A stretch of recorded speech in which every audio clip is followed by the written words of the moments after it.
Quero te apresentar o maior inimigo da interpretação bíblica. Sem a menor sombra de dúvidas, é o então. Isso mesmo, então. A Bíblia, assim como qualquer outra obra literária, precisa ser lida e compreendida.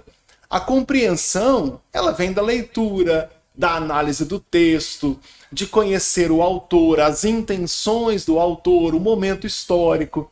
Tudo isso vai melhorar o seu entendimento de um texto qualquer. Com a Bíblia não é diferente. Vamos pegar um salmo qualquer. Se eu sei quem é o autor daquele salmo, sobre qual momento histórico foi escrito, quem era o público-alvo, eu consigo interpretar melhor esses salmos. Um salmo que eu gosto muito, devido à profundidade teológica, é o Salmo 51, que Davi escreve quando aconteceu o evento da morte do filho dele com Batseba. Quando eu entendo isso, eu vou lá ler o Salmo e eu já consigo compreender melhor o que ele está dizendo. E por que eu disse que o maior inimigo da teologia ou o maior inimigo da interpretação bíblica é o então? Porque muita gente lê o texto bíblico, não se preocupa com o contexto histórico, com o objetivo do autor, com nada.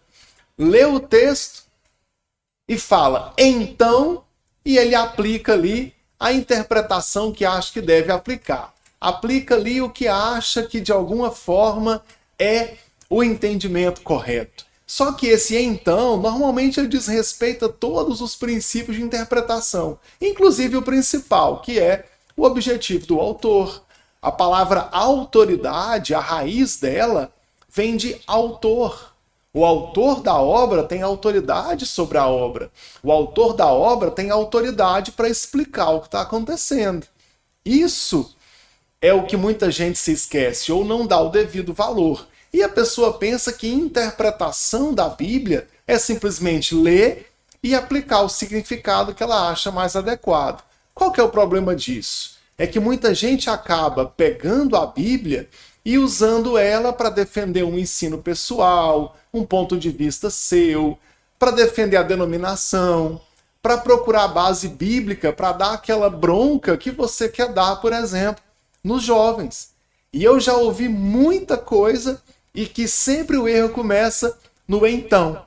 Até separei alguns exemplos aqui. Jesus, quando ele multiplica o pão e o peixe, ele multiplica mais pão do que peixe. E um belo dia um obreiro me fala, então o tempo de pregação tem que ser maior do que o tempo de louvor no culto, porque o pão é pregação e o peixe é louvor.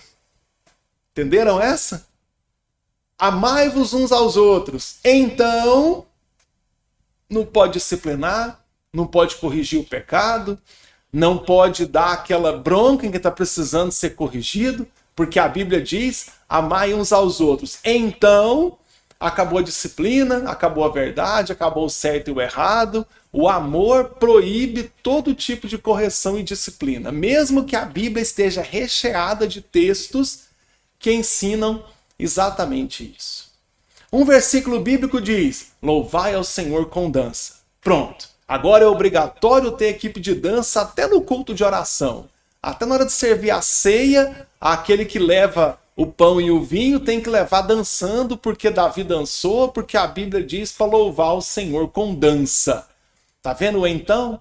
Não faz muito tempo, eu respondi aqui no canal um comentário. Eu perguntei para a pessoa, em um vídeo que eu falo sobre dança na igreja, se na Bíblia dele só tinha o Salmo 104, se não tinha mais nada escrito na Bíblia. Não, é certo louvar o Senhor com dança, a Bíblia fala isso, mas em nenhum lugar da Bíblia está dizendo que eu tenho que ter uma equipe de coreografia para ficar rebolando com roupa colada em cima do altar enquanto o pastor prega. Então existe uma diferença muito grande. Tá? A Bíblia diz que o culto deve ser com ordem e decência. Aí alguém fala, então não pode bater palma, não pode ter data show, não pode tocar bateria, não pode fazer nada, tem que ter ordem e decência. Ora, gente, o que tem a ver a instrução ordem e decência com a proibição de bater palma no momento de louvor? Então não faz muito sentido. Mas é a questão do então que chega e acaba com a correta compreensão do texto bíblico. Então, se você gosta da Bíblia, gosta de estudar, pense nisso. Momento histórico, intenção do autor, público-alvo, original, quando aquele texto foi escrito. E muito, muito, vou repetir, muito, mas muito mesmo, cuidado com o então. Que esse então tem sido palco para a inclusão de significados que a Bíblia não traz. E se eu fizer uma análise um pouco mais criteriosa, um pouco nada, se você só olhar de novo para o que você acabou de falar, você vê a total dissonância entre o que a Bíblia diz e entre o seu então. Como, por exemplo, essa de proibir bater palma na igreja porque a Bíblia diz ordem e decência, ou que eu tenho que ter um momento de louvor reduzido no culto porque Jesus multiplicou mais pão do que peixe. Não faz muito sentido. Tá ok? Muito cuidado então, vou repetir, estou sendo mega redundante aqui. Mas muito cuidado quando você ler um texto e dizer então.